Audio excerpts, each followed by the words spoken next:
السلام عليكم ورحمة الله وبركاته. ازيكم يا شباب؟ عاملين ايه؟ اخباركم؟ يا رب تكونوا بخير دايما يا رب. طبعا انا نزلت جبت الموبايل بسرعة من تحت عشان انا اصور لكم احنا بالليل، بس في مشهد مهم جدا جدا لازم ان انا اصوره لكم عشان الناس كلها تستفيد معايا.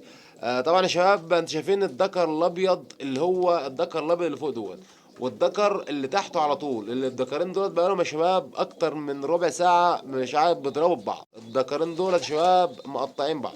طب ايه السبب ان الدكرين دول اللي يضربوا بعض؟ هنقول لكم يا شباب السبب، بس يا ريت تدعمونا بلايك للفيديو. بصوا يا شباب، الدكر اللي هو تحت اللي هو الابيض، اللي هو الاسمر اللي هو الملون قدام حضراتكم دون، الدكر ده متجوز نتايتين. الدكر اللي هو تحت ده يا شباب، ايوه اللي الصورة عليه دون، الذكر ده يا شباب متجوز نتايتين. النتايه اللي هي السمراء اللي هي جنبه دي، النتايه السمراء اللي فوق دي، هي دي اصلا النتايه دي المفروض اخته، ومتجوز يا شباب النتايه اللي هي تحت اللي الصورة عليها دي. الذكر ده يا شباب متجوز نتايتين. الذكر الابيض ده يا شباب اهم طلع برضه هيضربوا بعض، هيكملوا الخناقه، هم بيريحوا شويه وهيكملوا الايه الخناقه. الذكر الابيض بقى ده يا شباب ملهوش اصلا، ملهوش نتايه. الذكر ده كان ليه نتايه بتاعته، والنتايه ديت انا عزلتها منه وانا حابسه بقاله فتره. فطبعا الدكر التاني واخد المكان ده بقاله اسبوع تقريبا، فانا لما سبت الدكر الابيض فعايز الدكر الابيض ياخد المكان بتاعه.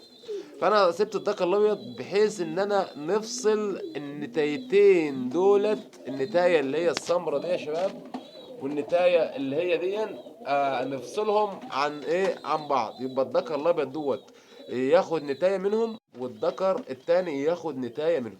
هما بيتخانقوا كده يا شباب، الدكرين دول بيتخانقوا دلوقتي بقالهم ربع ساعه، الدكرين دول بيتخانقوا. طيب افرض مثلا انا الذكر من الاتنين دولت في ذكر فيهم هيكسب المكان، يعني هم هيتنوا يتخانقوا.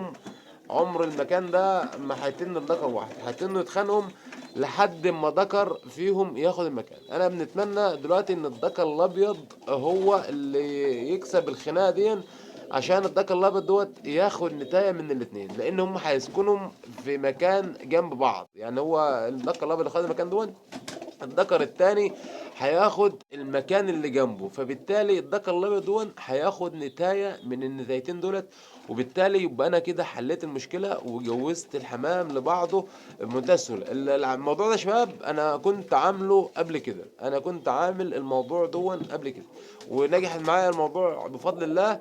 وان انا برضو جوزت طبعا كويس ان الذكر الابيض هو دلوقتي تقريبا هو اللي كسبان. يعني هو الذكر الابيض هو اللي كسبان المكان دلوقتي. حتى النتايه بدات هي ان هي تتودد بس هو الذكر طبعا التاني مش هيسكت ومش هيستسلم بسهولة. يعني المعركة ديت ممكن تدوم وقت طويل خالص، لحد لما ذكر فيهم يعرف خلاص ان هو كده هزم تماما تماما.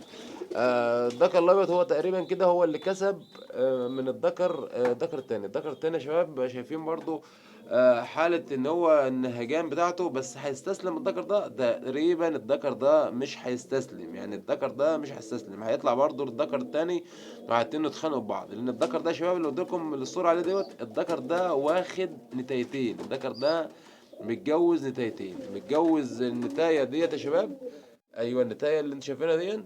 وطبعا واخد النتاية اللي هي السمراء اللي هي برضو فوق ديت. النتاية السمراء شكلها كده يعني حنت للذكر الابيض. النتاية ايوه النتاية اللي هي تحت دي، او الذكر ده طلع له تاني.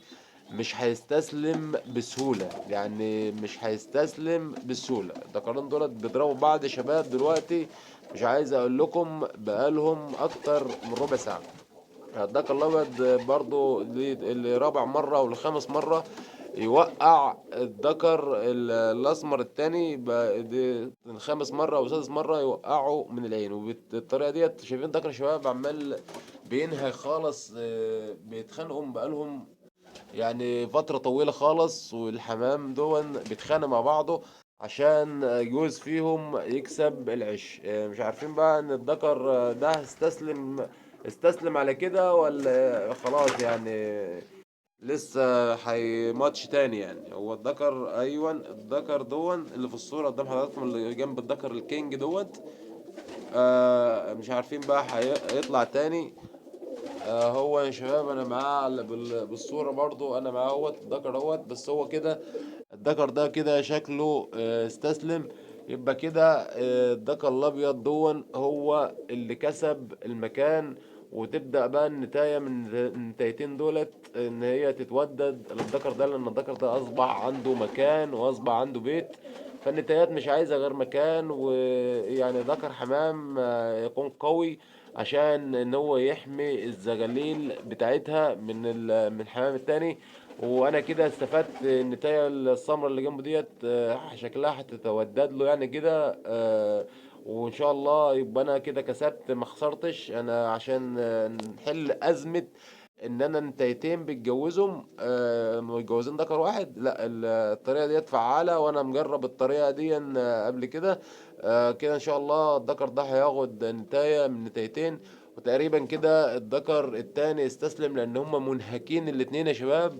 الذكرين من بدري بيضربوا في بعض، حتى الذكر التاني بدأ ان هو ياخد عين تانية اهوت عمال بينهج بقاله فترة جامدة. الذكر ده عمال بينهج.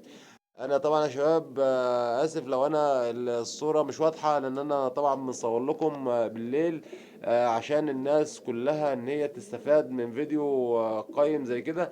لو عندك نتايتين عايز تجوز النتايتين دولت النتايتين متجوزين ذكر وعايز تجوز نتاي منهم ذكر تاني، ممكن تعمل الطريقة دي.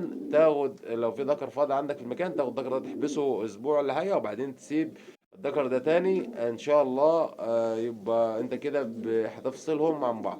الذكر ده ان شاء الله هياخد نتايه من النتايتين دولت. ان شاء الله هنبقى نعمل لكم فيديو تاني نشوف النتايه انهي نتايه في الاتنين دولت خدت الذكر اللي هو الابيض اللي هو في المكان دولت. شكل يا شباب الذكر التاني مش عايز يستسلم، وهو بدأ برضو يقرب من مكانه هون.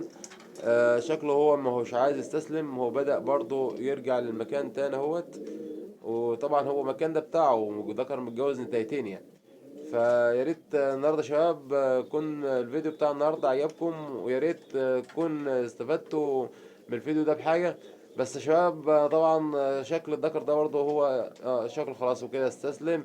فالحمد لله كده يعتبر فصلنا النتايتين دول عنه، عشان الذكر التاني ياخد نتاية منهم. مش عايز اطول حضراتكم يكون الفيديو عجبكم. ومش عايز اقول لكم السلام عليكم، لان الذكر اهو بصوا يا شباب، بصوا يا شباب كويس ان هو خد العين اللي جنبه. لو خد العين اللي جنبه خلاص يبقى الذكر ده برضه هياخد نتايه، والذكر ده ان شاء الله هياخد نتايه. مش هطول حضراتكم. السلام عليكم ورحمة الله وبركاته.